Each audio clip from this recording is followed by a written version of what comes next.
Sebelum nonton video yang satu ini, jangan lupa subscribe dan pencet lonceng agar tidak ketinggalan updatean baru dari IDX Channel.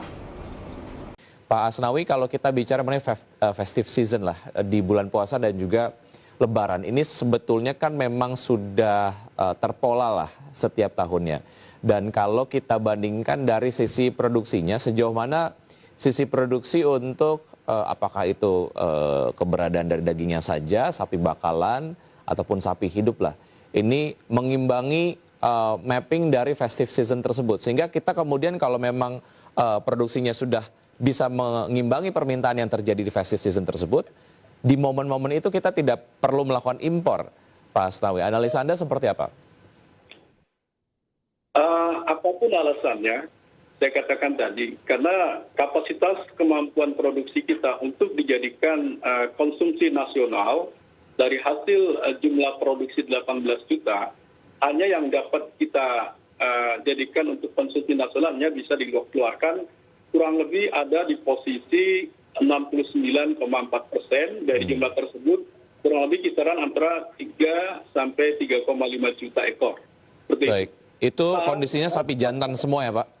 Dan ya, siap potong semua? 483.800 ton. Baik. Sisanya kita harus impor melakukan adalah di posisi 213.155 ton. Seperti itu. Baik, ya artinya memang harus dilakukan importasi begitu. Itu terjadinya polanya, artinya pola produksi yang diseimbangkan ataupun mungkin mengejar dari kebutuhan. Itu terjadi setiap tahun atau seperti apa? Ataukah ada momen-momen di mana kita tidak perlu melakukan impor karena secara sisi produksi sudah mumpuni, Pak Asnawi?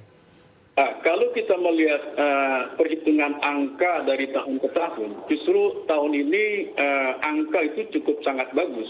Artinya kita telah mengurangi kuota impor, yang mana sebelumnya kuota impor adalah 60-40. 60% hasil produksi dalam negeri dan 40% dari impor. Nah sekarang menurut data yang diberikan oleh pihak BPS, hasil pasca produksi yang bisa dikeluarkan dari pasca panen, dari jumlah 18 juta ekor yang tercatat sebagai jumlah populasi yang ada di Indonesia, hanya bisa dikeluarkan kurang lebih antara 3 sampai 3,5 juta ekor, setara dengan 483.800 ton. Nah, artinya kalau kita melihat dari tahun sebelumnya sudah ada kemajuan kurang lebih ada di posisi kurang lebih di 9,6 ribu ton. Seperti itu. Baik. 96.950 ton. Artinya kenaikan itu sangat-sangat signifikan. Kalau memang dalam posisi saat ini kita membandingkan dengan tahun yang lalu. Artinya walaupun kita sudah mampu meningkatkan jumlah populasi dan kita mampu setelah mengurangi kuota impor yang sebelumnya 60-40, sekarang sudah di posisi tataran hanya kurang lebih 30% dari kebutuhan nasional kita harus melakukan impor.